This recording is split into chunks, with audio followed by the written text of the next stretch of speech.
परमात्मा कहते तुमने उस दरगाह का महल नहीं देखा, धर्मराज के तिल तिल का लेखा, एक एक पाई का हिसाब आपने चुकाना पड़ता है। और इस जैसे अभी आपको बताया कि पहले अज्ञानता में आपने कितनी गलती कर दी और कितने अपराध बन गए। कसाई तक का भी उदाहरण दे रखा है कि सदना नाम का कसाई था और वो भी अपने जॉब को छोड़ना नहीं चाहता था। कदे भूखा मर जाऊं मैं और क्या करूंगा, भगवान संतों का ज्ञान सुना पर संत से मिला सदना और प्रभावित हुआ, सारी बातों को स्वीकार किया, लेकिन रोजी रोटी फिर अड़ गया गए। संत परमात्मा स्वयं आते हैं साधु रूप बना के अपनी प्यारी आत्माओं को सतमार्ग बताते हैं। कबीर परमेश्वर आते हैं, साधु रूप में बैठे थे तो सदना कसाई ने सत्संग सुना, परमेश्वर जो संत रूप में आए हुए थे कबीर जी, बड़ा प्रभावित हुआ, अपने कर्मों की तरफ झांका और कहा भगवान मैंने तो नाश कर दिया, क्या मेरा भी उद्धार हो सके गुरुदेव, हे महात्मा जी। तब संत ने कहा, संत रूप में परमात्मा विराजमान थे, कहने लगा भाई आगे पाप करो ना और पिछले माफ हो जाएंगे, इस भक्ति साधन से मैं बताऊंगा ऐसे। वो कहने लगा जी, परमात्मा ने पूछा तू कौन है भाई, कि मैं कसाई हूं जी, मैं कसाई हूं, कसाई सदना कसाई, सदना नाम मेरा सदना नाम है, क्या मेरा मुझ पापी का भी उद्धार हो सकता है। परमात्मा ने कहा भाई होगा, कति हो जाएगा, पर बेटा आज्ञा ना करिए।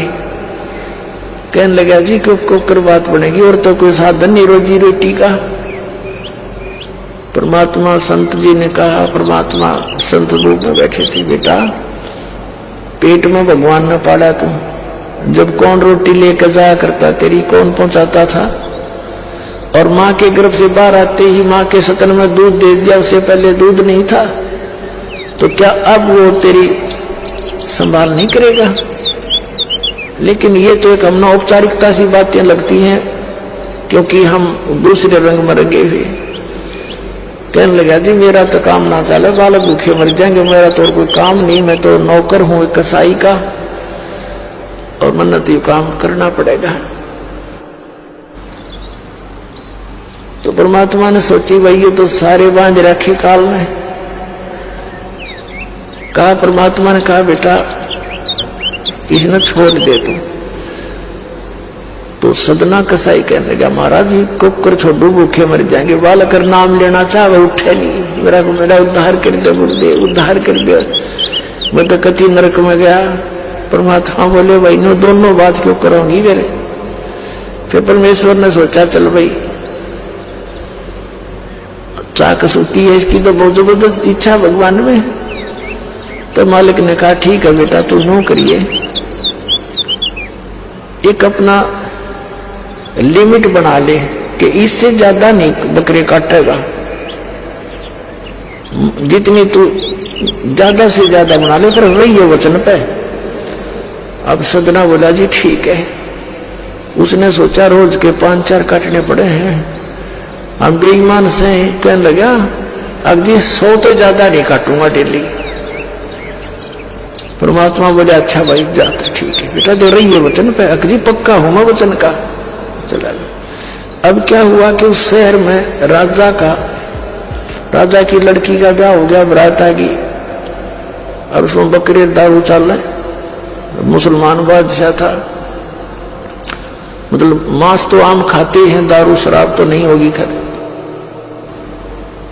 अब उसके सदना के मालिक ने आदेश दिया कि सदना बड़ा ऑर्डर आएगा उससे, और भाई ला दिए बकरे डरा कर रख दिए 20।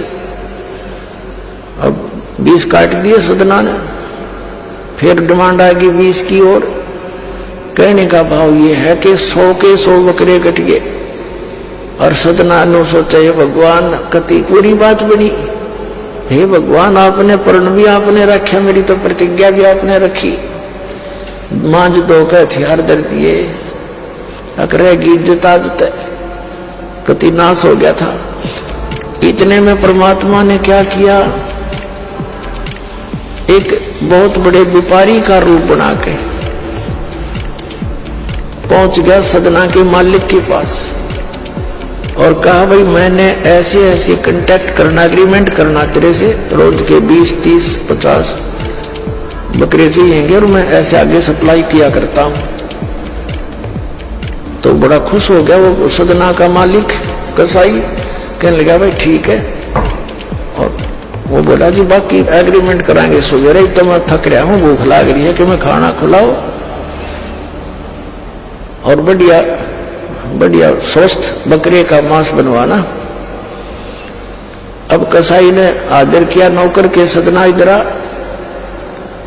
अब वो सदन कसाई आ गया, खां जी कि एक बकरा काट फटाफट।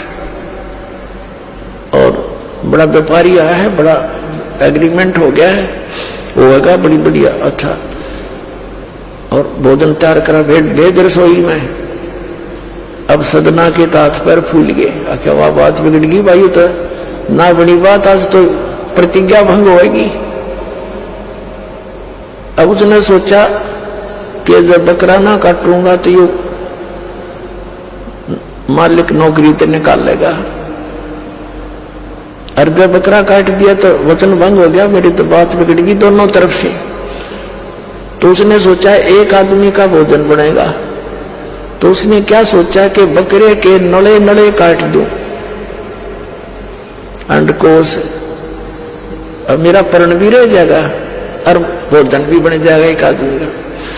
हथियार उठाया और बकरे के वो नले काटने चाहे, बकरा बुला दिया परमात्मा ने बोला सदना और देख भाई मर्यादा ना तोड़े, ना जाने कितनी बार तो तू बकरा बन दिया और मैं बना कसाई, और देखियो मैंने तेरे गल काटे हैं, तेरे को ऐसे नहीं काटा जैसे तू काटने जा रहा है। अब सारी रात तड़क कर मरूंगा मैं, तब भी फिर मैं ऐसे ही काटूंगा तेरे को, ये देख लेना।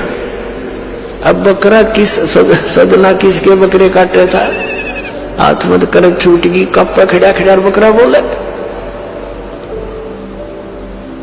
ना काटर बैठ कर रोए।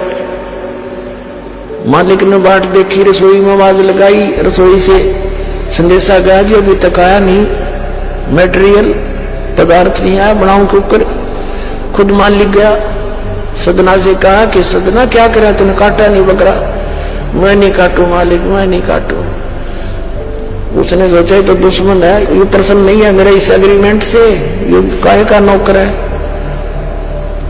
अब तू नहीं काटे ना मैं काटू। उठा गुस्से में सदना के दोनों हाथ काट दिए उसको कसाई मालिक ने, अरे एक मारी लात करते पैर काट दिया।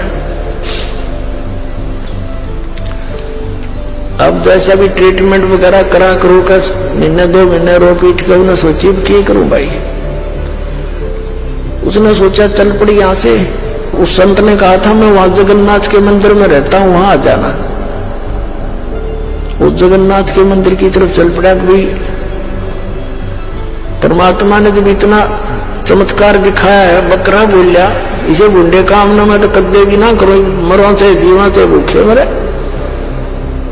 आदमी की कही तो ना सच्चा पर वो तो सच्ची होगी, सामने तो जुल्म हो गया। यूं तो बहुत बुरा जो है ना एक रूटीन है, ये नहीं करें भाई कति भी। संत साची के थे वो उस दिन बच्ची उसके उस गुरुदेव के पास समाधान के लिए चल पड़ा।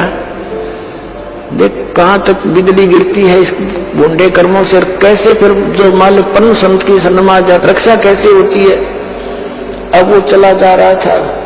पहले सरपंच नहीं होते थे, नंबरदार होली सोली होता था गांव का, और 5-4 गांव में से एक गांव वाले व्यक्ति नंबरदार को कोई विशेष और पावर दे देता था राजा, जिस दंडित भी कर सकता था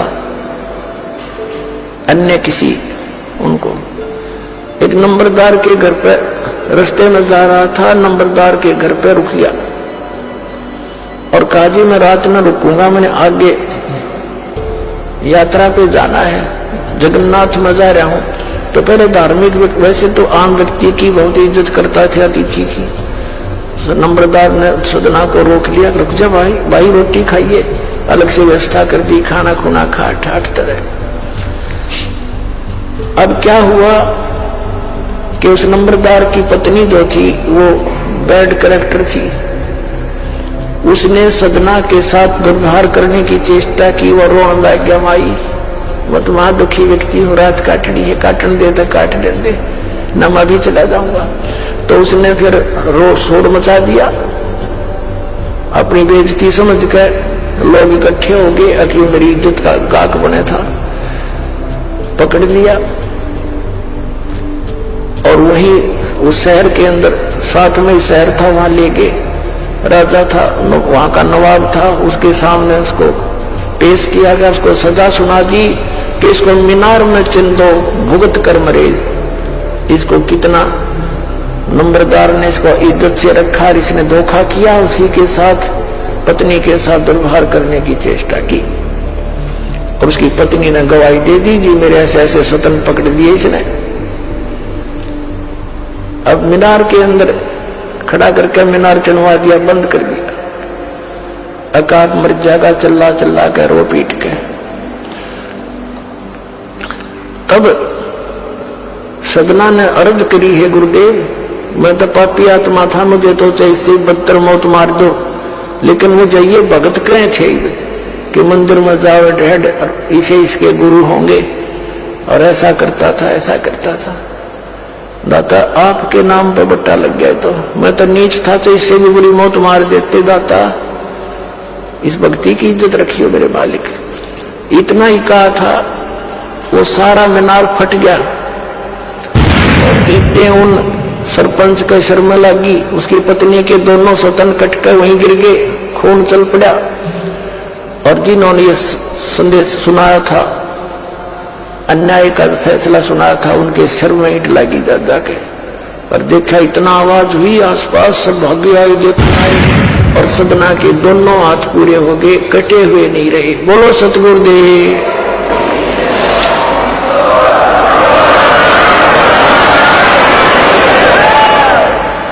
तो कहने का भाव ये पुण्यात्मा, हम मर्यादा इतनी भारा मान रहे हैं तो भगवान के मार्ग पर चलने वाली, और उनसे ही लाभ होगा।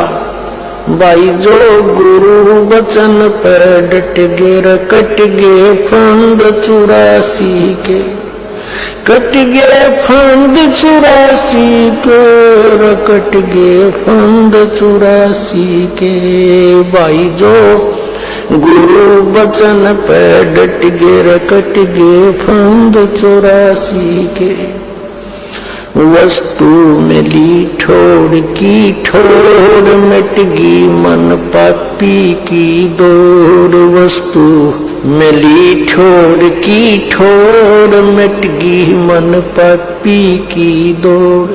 भरम मिटे मथुरा काशी के, भरम मिटे मथुरा काशी के। भाई जो गुरु वचन पर डट गे, कट गे फंद 84 के।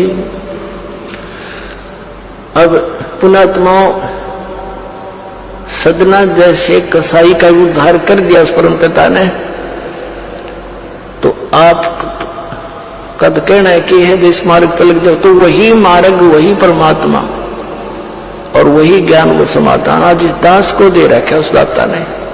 इसका लाभ उठाओ, औरों को भी समझाओ, सच से परिचित हो जाओ।